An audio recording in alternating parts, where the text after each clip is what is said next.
Ici Marie-Louise Arsenault, bienvenue à cette édition de Plus on y fou, plus on lit en version de 120 minutes, une émission qui vous parvient en direct du studio 17 de Radio-Canada à Montréal. Sur ce plateau, aujourd'hui, nous accueillons nos collaborateurs. Yolande Cohen, bonjour Yolande. Bonjour Marie-Louise. Professeur au département d'histoire de l'UQAM et Christian Nadeau, bonjour Christian. Bonjour. Professeur au département de philosophie de l'Université de Montréal. Vous avez lu pour nous tous les deux Terre Noire, l'Holocauste et pourquoi il pourrait se répéter. Ouvrage écrit par l'historien américain Timothy Snyder, c'est un spécialiste de l'Europe de l'Est et de l'Holocauste. Il est professeur à Yale. Sa thèse est que l'extermination des Juifs a été justifiée par le besoin d'espace, un besoin qui pourrait se répéter en raison des changements climatiques actuels, mais aussi par une fragilisation, à Christian Nadeau, des institutions des pays qui ont le plus collaboré à l'extermination des Juifs, comme la Pologne, par exemple. On peut faire des parallèles entre ce qui est en train de se passer aujourd'hui. Oui, c'est ce qui fait la force de la thèse de Schneider. C'est peut-être moins la question de, justement, de l'écologie ou du projet écologique que cette question de la fragilité des institutions. C'est-à-dire, il est impossible, même avec la meilleure volonté du monde, de venir en aide à des populations en danger si les institutions sont absentes. Oui. Ouvrage passionnant, Yolande Cohen. Passionnant, c'est un ouvrage exceptionnellement riche, une finesse d'analyse absolument extraordinaire, une érudition. Il parle 10 langues, presque toutes les langues des pays dont il parle, pays de l'Est et d'Europe orientale. Et donc, une somme qui fait aussi une espèce d'analyse méta sur les différentes questions qui ont été traitées ces 20 dernières années et qu'il reprend et reconsidère. Et je pense que c'est un livre essentiel. Merci à tous les deux. Depuis une dizaine d'années, les conséquences politiques des changements climatiques sont devenues un sujet de préoccupation constant. Par exemple, selon certaines prévisions, les demandes en énergie pourraient doubler d'ici 2050. Dans son essai Terre Noire, l'Holocauste, pourquoi il pourrait se répéter, l'historien américain Timothy Snyder avance la thèse que les décennies que nous allons vivre seront marquées par des phénomènes qui caractérisaient déjà les années 1930 en Allemagne, sentiment de panique écologique, désagrégation des États ou forte contestation de leur rôle et désignation d'ennemis imaginaires.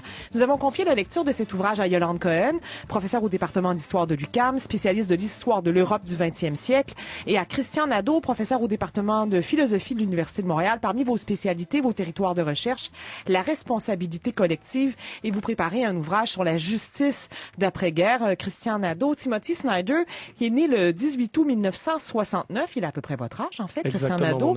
C'est un spécialiste de l'histoire de l'Europe de l'Est et de l'Holocauste. Il fait partie de la catégorie que vous désignez sous le terme fonctionnaliste. Qu'est-ce que ça veut dire?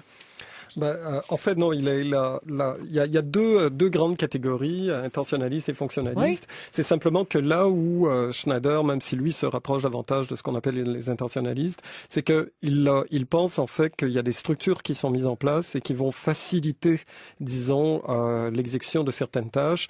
Donc, par exemple, si on prend le cas de la destruction des Juifs d'Europe, il devait y avoir les conditions matérielles et les conditions institutionnelles pour qu'il y ait une telle exécution. Là où il reste intentionnaliste, c'est dans l'idée selon laquelle les institutions ne se sont pas faites toutes seules. Il doit y avoir quelque chose comme une orientation claire, il doit y avoir une volonté idéologique, si vous voulez, de destruction. Et ça, c'est très clair dans son livre. Ce qu'il montre, en fait, c'est qu'il y avait véritablement une obsession idéologique de la part de Hitler, mais aussi de la part des différents protagonistes du nazisme, mais que cette idéologie en tant que telle n'aurait jamais été capable de pouvoir surmonter les difficultés de l'état de droit, d'accord, parce qu'il y a des protections dans les états de droit et qu'il fallait d'abord qu'il y ait la destruction des états de droit pour qu'ensuite soit possible la mise en place des exécutions massives. Et c'est la raison pour laquelle, nous dit Schneider, en fait, les exécutions massives les plus importantes des Juifs d'Europe ont eu lieu en dehors d'Allemagne ou dans des pays qui comme la Pologne, par exemple. Ou dans des pays qui ont connu l'occupation soviétique et qui ensuite ont été, entre énormes guillemets, libérés par les forces allemandes, c'est-à-dire qui ont fait un travail de deuxième colonisation. Et c'est ce qui va faire en sorte que dans certains pays, par exemple, on va parler de double culpabilité ou de double collaboration, c'est-à-dire une première collaboration avec les autorités soviétiques et ensuite une collaboration avec les autorités Allemands. Oui. Alors, il y a deux thèses fondamentales, Yolande Cohen, dans cet ouvrage. D'abord, effectivement, comme vient l'expliquer Christian, que là où l'extermination a été la plus efficace, les États étaient déjà fragilisés dans leurs institutions, d'une part, et que la volonté donc d'extermination était soutenue par un désir d'accaparement d'un certain espace. D'où son lien avec la fragilité actuelle menée par les guerres climatiques. Ce qu'il y a de très intéressant dans ce livre, j'ai trouvé, c'est en effet, comme dit Christian, Snyder sort l'analyse de l'Holocauste du cadre spécifique des études dédiées à l'Holocauste. Et donc, il fait une analyse beaucoup plus politique. Il considère, par exemple, que l'antisémitisme n'est qu'une raison parmi d'autres qui expliquent, entre guillemets, l'Holocauste.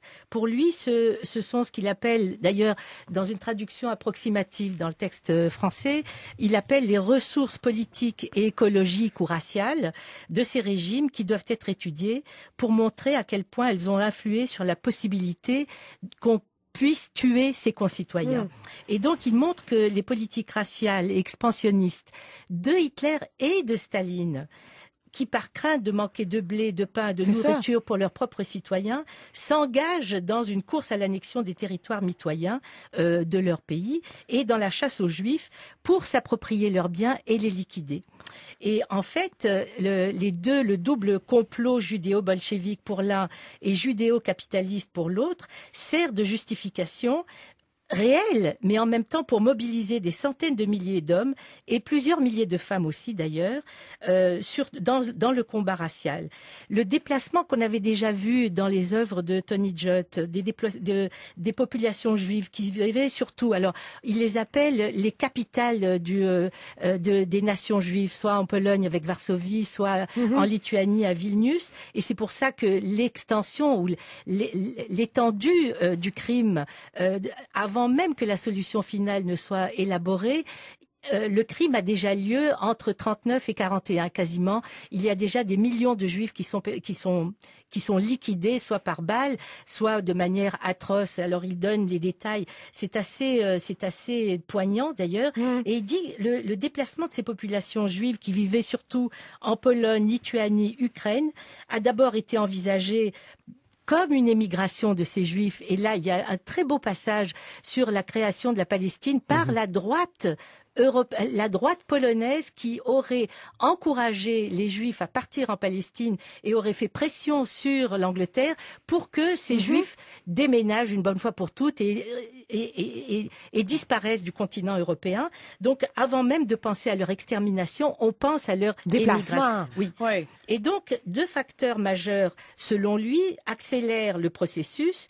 Comme disait Christian, d'une part, la désintégration des États par l'action combinée, et c'est ça qui est extraordinairement important et qui va engendrer une certaine discussion, c'est l'action combinée du stalinisme et du nazisme, ce que Snyder, après l'historien Jan Gross, appelle la double occupation des États satellites de l'URSS et ou occupés par l'Allemagne nazie.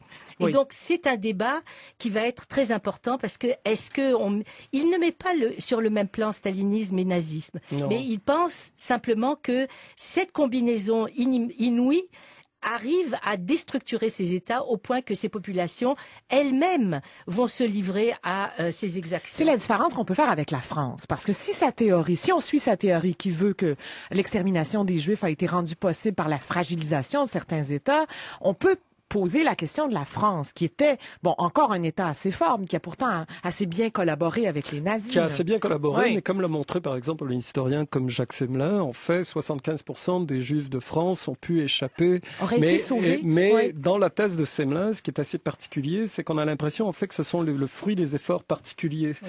Alors que Schneider dit, ça c'est quelque chose qui n'a pas de sens. S'il n'y a pas d'État, il doit au moins y avoir des organisations. Et c'est ces organisations qui vont réussir à prendre le relais des États qui sont disparus et qui vont permettre une grande solidarité et de sauver des Juifs. Quelles étaient les organisations, Christian? Parce que c'est là qu'on comprend mal la nuance, parce que Vichy collaborait ouvertement. Oui, totalement. Mais dans le cas de Vichy, ce qui est particulier aussi, c'est ce qu'il faut voir, en fait, et c'est là peut-être que ce serait la meilleure réponse de Schneider, c'est que même lorsqu'il y a des États collaborationnistes, même lorsqu'il y a des États qui sont d'emblée, disons, antisémites, etc., le simple fait qu'il y a des institutions fait en sorte que la collaboration est freinée, si vous voulez, par l'absence d'anarchie. On pourrait croire en fait que l'anarchie va être au contraire une désorganisation, mais dans la thèse de Schneider, qu'on peut ne pas partager, mais dans la thèse de Schneider, le fait qu'il y ait une désorganisation totale des institutions fait en sorte qu'il est beaucoup plus facile de convaincre des populations de jeter son ressentiment sur un bouc émissaire, en l'occurrence les Juifs. Qui étaient des citoyens de tous ces pays-là, mais qui, comme Arendt le montre, sont rendus à l'état de paria. Oui, Hannah Arendt, rendus à l'état de paria et donc peuvent être l'objet de discrimination ils n'ont plus de protection de leur État.